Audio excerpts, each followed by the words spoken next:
football is a lot bigger than what happens on the pitch. It's the community. So we're trying to build a club where anyone can turn up. It just makes me wake up every day and I wake up every day going, I run my own club.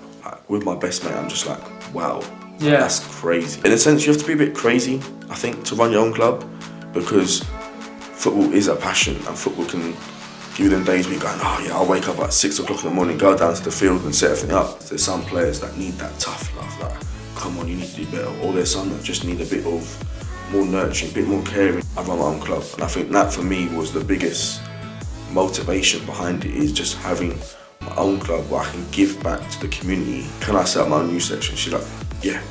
Sent me a long list of stuff to do, and I'll be honest, that first week was sleepless nights. I think for me, coaching really stemmed from being injury prone. I was heavily injured. We've always had this dream of setting up our own club. Why don't we do it?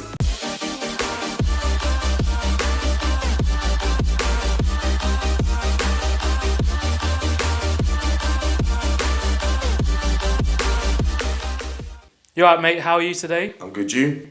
I'm very well. Welcome to the Chinwag Podcast.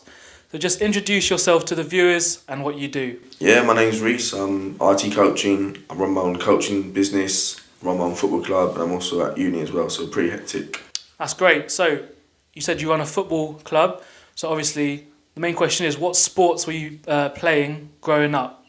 To be fair, I was kind of like pretty much into any sport. Any sport that was available, I did football, swimming, martial arts, cricket, you name it, I tried doing it till I kind of like got a bit bored of the other sports and just focused on football, really. So why did you get bored of those other sports, and why did you fall in love with football so much? I think for me it was, for example, like we did cricket, and for me cricket was only at a certain time and games were always getting called off, so I was like, kind of like, what's the point? And then I got into swimming, and for me swimming just got too much. It was, at one point it was 7 days a week, so it's Monday, Tuesday, Wednesday, every day of the week, some days twice a week, and I'm just like exhausted in like year 7. Martial arts, bless him. Was that elite swimming, or was that just? It was getting ready, so it was district level, right. And then it was just 7 days a week. I loved swimming, but I just like, for me, it got to the point where football was training like 3 times a week, so I was like, I can't do both and do school. Like, I was going to school, falling asleep in class, so I was like, I've got to pick one, so I was like, it has to be football for me. Okay, so you said obviously you're a coach and your company is RT Coaching. Have you had a passion for coaching from an early age, or was it developed later on in your later teens? I think for me, coaching really stemmed from being injury prone. I was heavily injured, so there was a period of time when my dad set up his own girls section with my sister, and he started coaching, and I was injured at the time, and he's just like, well, do you want to help me? And I kind of just started helping him, and that slowly developed my passion to coaching kind of thing.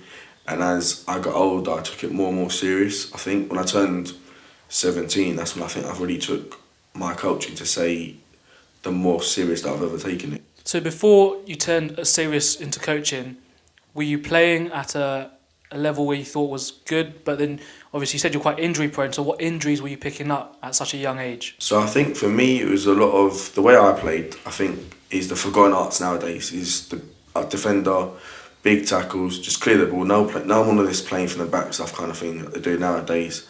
I was more of just purely get the ball, hoof it, big tackles. So for me I was picking a lot of ankle injuries and a lot of knee. Me too. I've got an ankle injury at the moment. But yeah, I think because I was so injury prone, it was kind of like not there for me. So I only played with my mates. I never, like, we played bottom div, don't get me wrong, some of the boys are really good. And whereas I was offered to play at like top division teams, I kind of turned down. I was like, I just want to play with my mates. I think when I knew I was always going to be injured, and the injuries were not, I was quite stupid. The injuries were like, I'd be like, oh yeah, you get 4 weeks off. The doctors would say, I'll be back next week. So I never actually let any of the injuries heal, and I think that's what just damaged me. I was just like at a point where. So do you prefer coaching? So if you was still be able to play, would you still play, or would you do more of the coaching stuff you do? To be fair, that's a tough question. I think if you asked me that a year ago, just before COVID, when I was playing, about 2 years ago now, well, I kind of was in my last season playing for a Saturday amateur team, I would have said playing, but I think because I started towards the end of it, just not enjoy playing, but I was loving my Saturday mornings, waking up really early, go and set the grass, go and set the goals. I kind of just said now, I've fallen out of love for playing for the game. Right. I've fallen in love with coaching on a completely different level. So what type of coach would you say you are? Are you strict? Are you that one that's arm around the shoulder, or are you a mixture of both? I think for me, I'm more of a players manager in that sense where I know what my players need. I know, for example, in my under-9s, there's some players that need that tough love, like, come on, you need to do better. Or there's some that just need a bit of more nurturing, a bit more caring because they're still little. And I think I kind of like to know my players in quite a depth detail kind of thing. So I know they might have had a bad day at school. They're not going to need that tough love. They're going to need that shoulder around you kind of thing. So you said you followed your dad to do some coaching. Is he the main inspiration for your coaching now, or is there someone else who's inspired you in the past and you thought, I'm going to go off him or her? I think for me personally, I think my biggest inspiration to start off with was my dad. I think for him to get me into coaching, because I did teaching for martial arts, so coaching came naturally towards me. And I think as I've got older, I think probably my biggest inspiration is probably my boss at AFC Leyton, my coach, Louise. I think she's, in a way, she's not a coach, but the way she inspires me and makes me almost want to do better, be better in everything I do with regards, if that's my coaching, my management, some of the other stuff. Like, she's always helps me with every little bit I need. So I think right now, at this current time, she's probably my biggest inspiration coaching-wise. But there's been a number of coaches that I've kind of grown up with, and I've gone, I just think you're so good at what you do. I need to be like that. So what role does Louise have at AFC Leyton? So she's actually runs the club. Right. So the club now is probably one of the biggest girls' clubs in London. It's based in East London. Right. In Walthamstow. And she just, her man management is what I think as a coach you need. It's her man management with the coaches and the players just brings a certain type of culture that I think everyone kind of needs when they're into football. So you're still quite young, and I know that you obviously manage your own team, as you said before. What coaching qualifications do you have? Is it just football, or do you have others as well?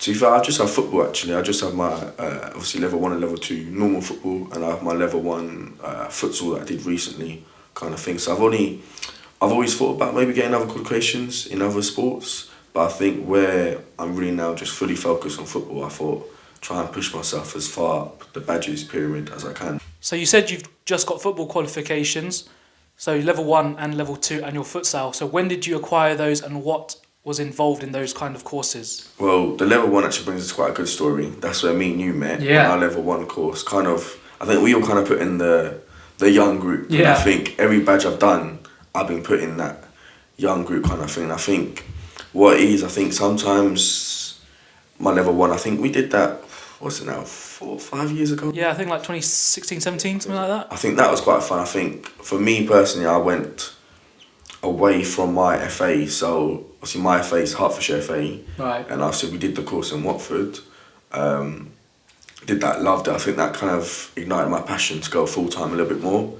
Then I did my level 2, then I did my futsal qualification, which I thought was quite good to be fair.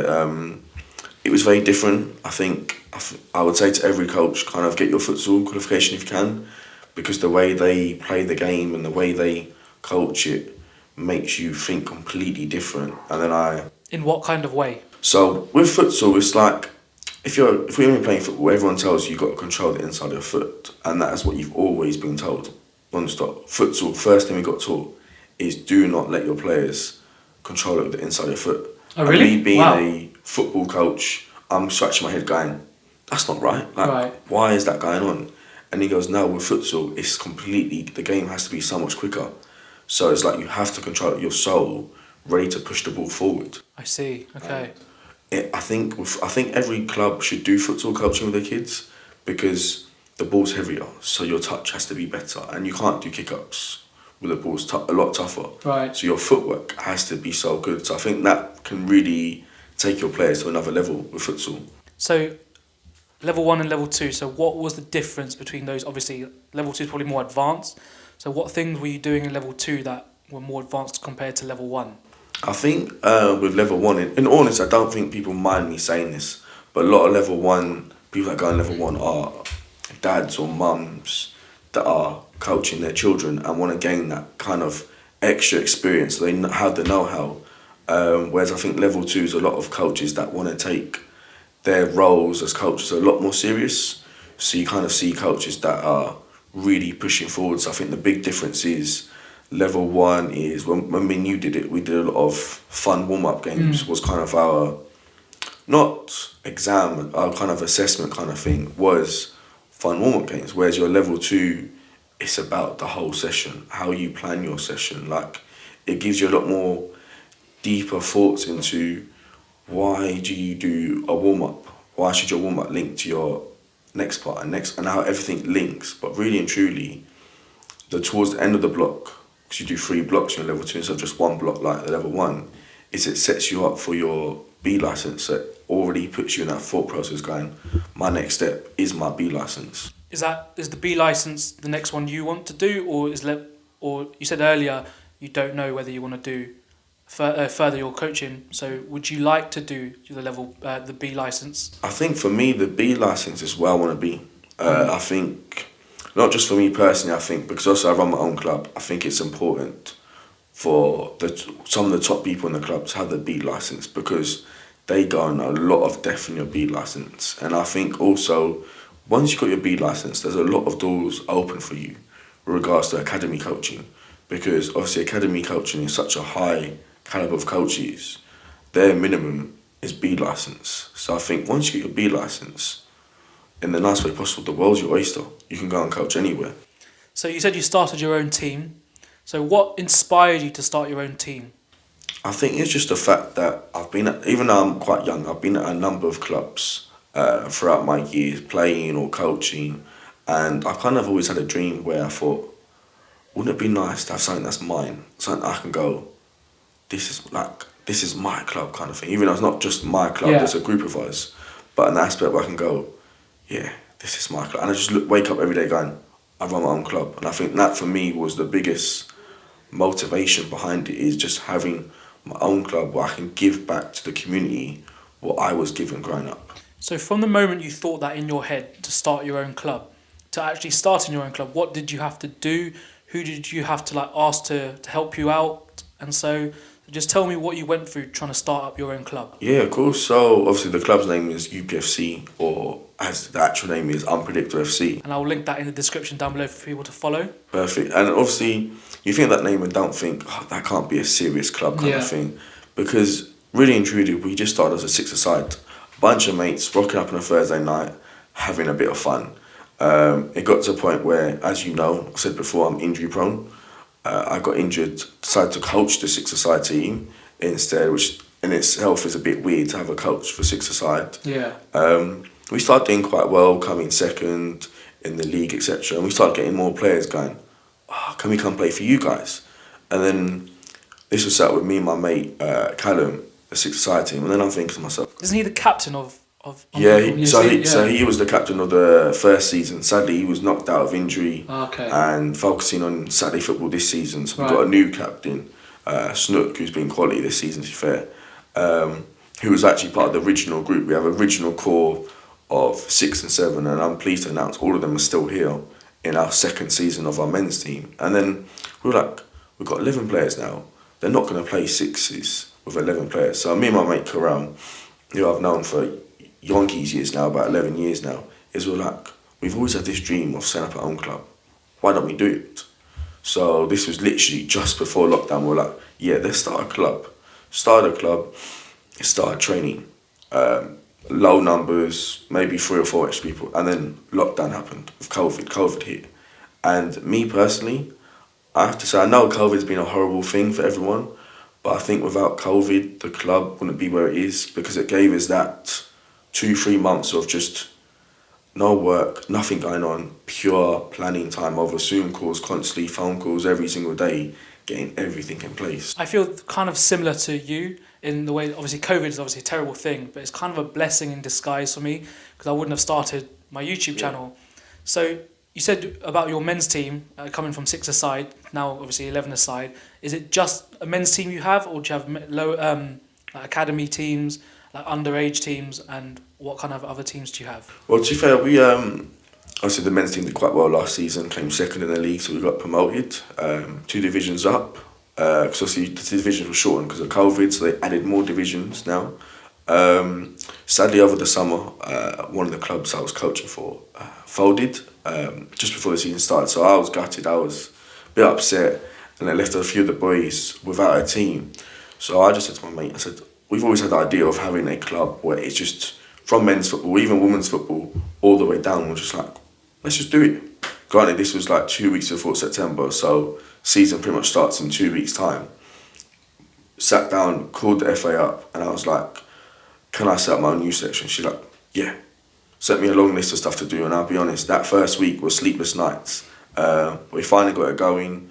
We've now got our under-9s that are in the league, and under-13s girls that we've been slowly growing this season to ready for next season, and under-11s boys, and even a weekend course now. So we've grown from a men's team to 4 different offerings in the space of a year, which has been crazy. So you must be very proud about running your own club. So what is it like to run your own club? Is it what you thought it would be? Is it more than you thought it would be? So just tell me what goes through your mind running your own club. To be fair, luckily for me, I have a good support system. So it's I co-own it with my best mate, and then our dads help us with the behind the scenes stuff as well. So my mate Corral, his dad's been heavily involved in football for loads of years. I don't really want to say how long because he'll probably get upset with me. But been involved for loads and loads of years. And you give him a shout out, that's enough. Oh yeah, he'll take that, I think. And then my dad as well, so I have to give him a shout out, so he'll tell me off, is he has been involved in football a long time, welfare officer, chairman, that kind of stuff. So, and Myers, luckily for the past 2 years at previous clubs, I kind of worked as I say, the number 2, the kind of the admin guy in the club. So I kind of knew how the admin worked, but I think it's completely different when it's your own club. Like for me, I'm very a perfectionist. So I like stuff done a certain way, kind of thing. So if it's not done a certain way, I can get a bit... So I do apologise to the rest of the committee. Like how I am sometimes. I'm like, I need this done now, I need that done now. But I love it. I wouldn't change it for the world, because even though it can be, and I think people don't realise how much work behind the scenes people do. Like, these people are volunteers and they do so much. And I think without a proper support system, you struggle. And with me, I've got a quality support system with all 4 of us, and it just makes me wake up every day and I wake up every day going, I run my own club. Like, with my best mate, I'm just like, wow, that's crazy. You should be very proud. So what responsibilities do you specifically have in your club? So for me, my responsibility is obviously the first team manager of the men's team. Then I oversee the free youth sides. Obviously, I coach the under-9s, so that's my team, so I'm in charge of myself there. Kind of just see how the kids going. And then my main role is the club secretary. So I deal with all of the day-to-day ongoings kind of things. So games, fixtures, making sure people turn up to training, any important, like, for example, we've got a final coming up, so it's getting all the details ready, sending that to parents to try and invite them down to the final day and stuff like that. That's for your under-9s? No, so the men's team. Oh, the men's team. Okay. In the final, actually, next on the 27th of April. Okay. So it's about getting everything in place now to hopefully bring the whole youth side over as well to watch the final. So it's more the day-to-day runnings kind of thing of the club is what I'm kind of doing. So in your 2 years of owning and running your own club, what have been your favourite memories? Me personally, I think my favourite memory was our first ever game. I think we had, remember when we started the team, it was like 4 or 6 players. We had lockdown, had about 40, 50 players in the group chat, because we opened the group chat to anyone. 50 players, first day back after COVID, not COVID, but luckily lockdown had lifted, and we could train in 6s, so we did about 6 hours of training in 6s. And players up to that, then we go, oh, we've got to start friendlies. Did our first friendly against a team that plays in the Championship. Well, they now play Prem Div at the Barnet Sunday League. And with that team, we got there, rocked up with loads of new players. Some that never played together, and we're going in this game going, oh, like, in a sense of my head, I'm going, we're going to lose, but it gives us a sense of where we're at. Rock up, first 5 minutes we scored. Wow. And in my head, I'm going, well, I turned to the chairman, my best mate's dad, and we just looked at each other and hugged each other. It's like, are we really doing this? And a club that's like, in the sense of 11s, 4 weeks old, and we just got our first goal. And We went on to win that game 4-1. And for me, that was my favourite memory. And I think my second favourite memory was our quarterfinals this year. Play against our old rivals. I don't mind if they're saying this. Flamingos. We have not a love-hate relationship, but we have a good rivalry where we lost the lead to them by 1 point last season. So it's like a good little rivalry. And it went down to penalties. And it's like, we missed our first one.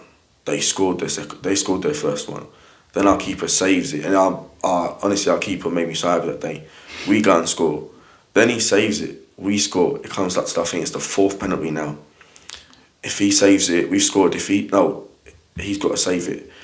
He skies it. Then it's our last player takes it. Bailey, who's been here and there, die hard for the club, steps up, slots home. It just chilled. Even now, talking about it, just sends chilled down my back. It's like, there's footage of it where like someone's going, things getting thrown in the air. My best mate Corral does all the media side. Yeah. Was going to dash his camera on the floor, but then he just dropped it softly, ran over to our keeper. Everyone's running over, like emotions are flying. It's just like that kind of stuff is. Football can give you the highest of highs, the lowest of lows. Honestly, it's days like that makes me unbelievable. Like so proud, and there's other days I'm like, really kind of thing. And I think that's what football is. Football, in a sense, you have to be a bit crazy, I think, to run your own club, because football is a passion, and football can give you them days where you're going, I'll wake up at 6 o'clock in the morning, go down to the field and set everything up.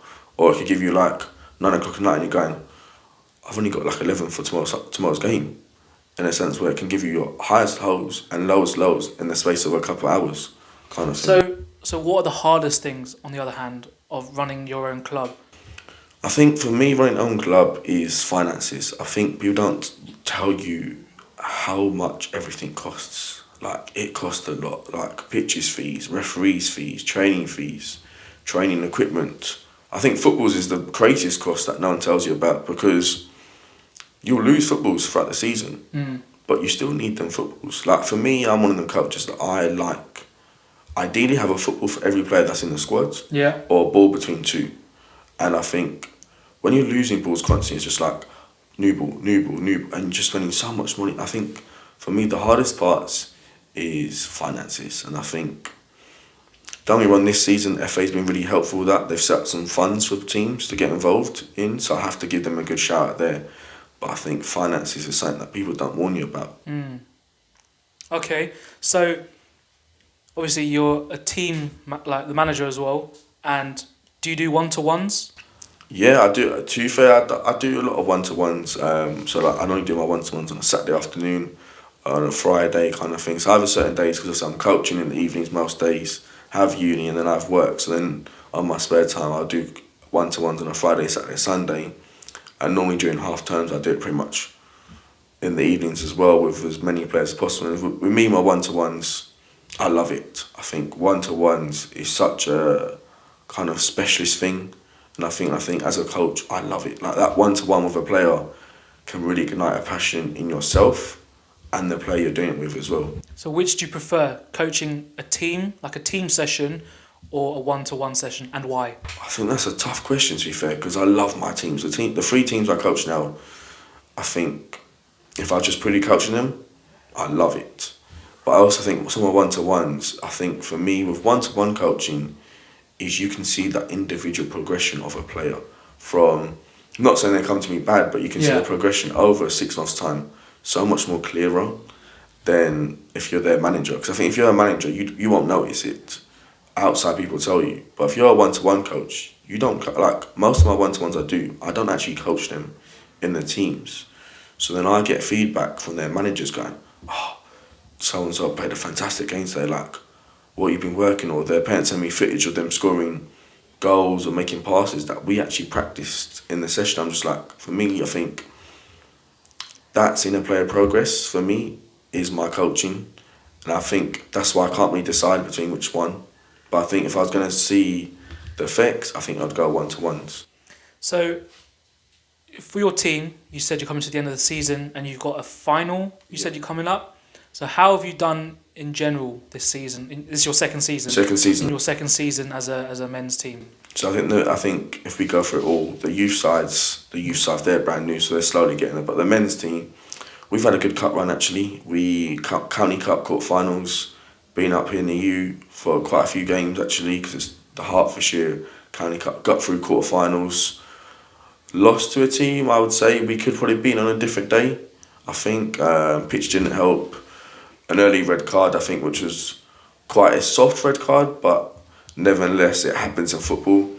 Into the final, but the only downside to that is everyone else is finishing their league season. We've got about 7 games left to play, so we're looking at when your Man United and Tottenham's are finished playing, the UP will still be playing until the end of May, trying to fit in all our games as possible.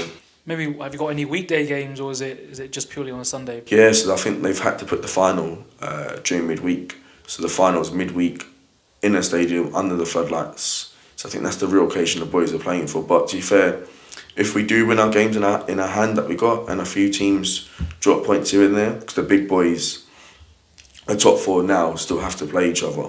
So how many teams are in your league? So in our league, I think there's about 6 divisions, about 60 teams. But in our actual division, we've got, I think it's 9 or 10 off the top of my head, because I know a team did fold during the season. I think that's happened a lot this season as well. Yeah. I know a lot of teams have folded, like Prem did, for example, went from being the biggest division to the smallest division with only like 8 teams left. So the future looks exciting for Unpredictable FC. So what does the future hold for your team and you personally as well? I think for me personally, I finish uni in a couple of years' time. Then I've also got my uni degree now as well, so I can do what my uni degree entails for primary education, so I can go into primary teaching. But for me, really, I would love to do coaching and Unpredictable full-time. I think the plans that me and the rest of the committee have for Unpredictable itself is crazy. I think we are quite a young team, and I think sometimes when people look at us, they're going, yeah, these are run by two boys, one's 22 and one's 21.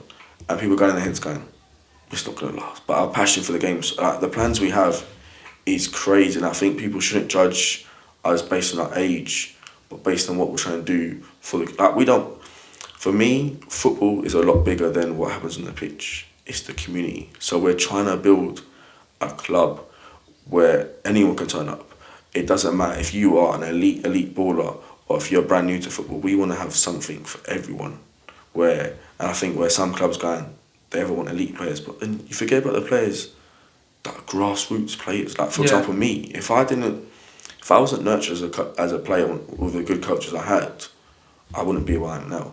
So it's about finding the next, not saying the next me, because I'm not saying I'm nothing special, but finding the next person that could be your next head coach and run down football club. Because I think the more people we look after, the better the world is. So you said you got big plans for your current team. So just tell me what those plans are to make your team even better. I think a few of our plans especially with our men's team, for example, we use VO to film our games. So our plan is to there's a lot of young ballers out there who play Saturdays but don't get the game time. So we say to them, come play for us on Sundays. We'll give you the game time, we'll give you the footage. Then you have the footage to go and explore your other options. So I think that's our aim with the men's team, is we have a young team. So keep it young, so they can get their footage, go to the first team, try and progress as high as up the pyramid as they can. With our youth section, I think if I was to go, our craziest plan is to have our own facilities, have our own stadium where we turn the Sunday team into a Saturday team, and we try and build up the pyramid so we have a stadium. And I think for us, our biggest aim is to have one place where we have Astro, a stadium, and all the pitches, so we can rock up on a Saturday and go, this is UP, this is our ground. And I think our biggest aim is that, to go kind of, it's a bit crazy. So how will you try and achieve that? I think the idea is we slowly start, obviously we're still in the roots of our youth section, so slowly grow our youth section, because the plan is to have a men's first team, a women's first team, and have age groups all beneath it, so they all filter each other. So once you're under 18, and let's say you are really impressing the under 18s, go and play first team football, get your experience in adult football. Because I think that's the big thing. I think the aim is to when we get to a stage where we have that transparency through the age groups, we then go, can we get ourselves our own facilities? Can we get a place where we can have a 11-a-side, a 9-a-side, a 5-a-side, and a 7-a-side, and then have our banner or logo in the front, and people go, when they rock up, goes, this is what UP is about. This is what we want to create a philosophy in. So we are based in Cheshunt and Hertfordshire, is a club in Cheshunt, North London, that is for the people. And I think that's our biggest aim, is to have that, wherever can go, we'll go there, and we'll just progress and get as big as possible that we want, but not forget our roots, because we are a family club. It's run by 2 families. So we still want to create that family environment, and I think that's the biggest thing for us. If we create a good family environment, the players and everything else will follow. But it's about creating a good family environment to grow a community football club. I think that's what we're about. I wish you all the best on your journey in football. Before we finish, is there anything you would like to plug? Look into your camera and tell them to follow any socials that you have. I think I'd firstly like to plug this YouTube video. I've known Ali for years. I think I'll plug it even as his own thing. Thank you. I'll probably plug my coaching, but that's not a big thing. That's just coach_RT. You can follow that if you want. But I think the biggest plug I want to put in is the club that I run. So Unpredictable_FC is our Instagram, and then you've got UPFC_youth. And I want to plug another club that I help coach at, Just Coach, and the woman that runs it I mentioned here, and that's AFC Leyton. She is growing a girls club that is purely for girls, creating the best players you can create. So I'll shout out them free. Lovely stuff. Thank you very much for joining me on the Chinwag Podcast, Reece, and I hope you had a good time. So that was the end of the podcast. If you did enjoy that podcast, don't forget to follow all of Reece's plugs, and don't forget to like, comment and subscribe to my channel, and I'll see you later for more. That was sick. I enjoyed that. Nice, man. However, for our next podcast that I'm meant to be doing, I'm a little bit more chilled at first. I think at first I was quite nervous. Yeah, everyone's quite nervous. And then as I got into it, I was like... It's just me. It's just talking, that's what I mean.